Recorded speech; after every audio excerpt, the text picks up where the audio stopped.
জাতির পিতা মহাত্মা গান্ধীর ৭৮তম মৃত্যু দিবসে আমরা বনমালীপুরের পক্ষ থেকে, বনমালী ব্লক কংগ্রেসের পক্ষ থেকে বলগান জমিতে সাফাই অভিযান এবং মহাত্মা গান্ধীজিকে আমরা শ্রদ্ধা জানিয়েছি।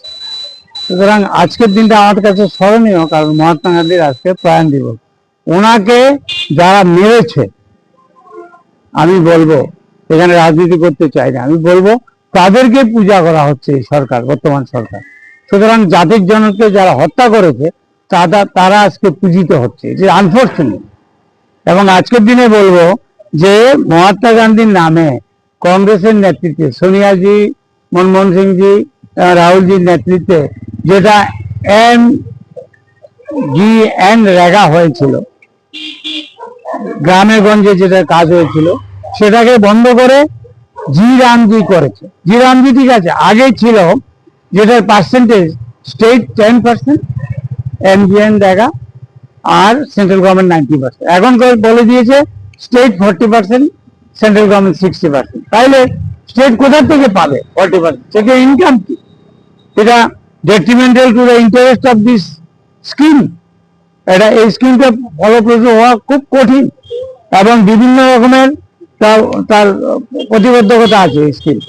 এই সরকার, বর্তমান ত্রিপুরা যে সরকার আছে, বিজেপি সরকার, এখানে এই সরকারটা কি বলেছিল? 18তে বলেছিল মিনিমাম 200 দিনের কাজ হবে, 340 টাকা মজুরি হবে। কোথায়?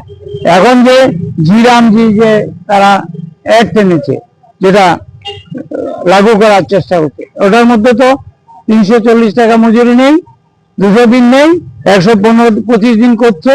হবে কিনা কি জানে। এখন MGN রেগার 30-40 দিনও কাজ হয় না, এটাকে প্রায় বন্ধ করে দিয়েছে। সুতরাং এটা আমি তীব্র প্রতিবাদ করছি। এবং ঠিক আছে, জি একটা স্কিম আনতে পারে, নতুন প্রকল্প আনতে পারে, MGN রেগাটাকে চালু রেখে আরেকটা আনো, ডাবল বেনিফিট দাও গ্রামের লোককে, বেকারদেরকে। টুয়েব যেটা ছিল, টুয়েবটা প্রায় বন্ধ। শহরে তো গ্রামীণ কোনো প্রকল্প নেই, শহরে টুয়েবটা এখন প্রায় বন্ধ। পুজোর সময় 2-3 দিন কাজ হয়, দুর্গা মা আসলে, দুর্গা মা 3-4 দিনের জন্য আসে, এখানে 3-4 দিনের কাজ হয়, আর টুয়েব কাজ বন্ধ। গ্রামে লোক খাওয়া দাওয়া পাচ্ছে না, অনাহারে আছে, শহরের গরিবরা অনাহারে আছে। এই সরকারের কোনো হেলদোল নেই।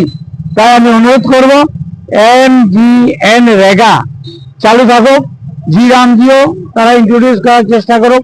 এইভাবে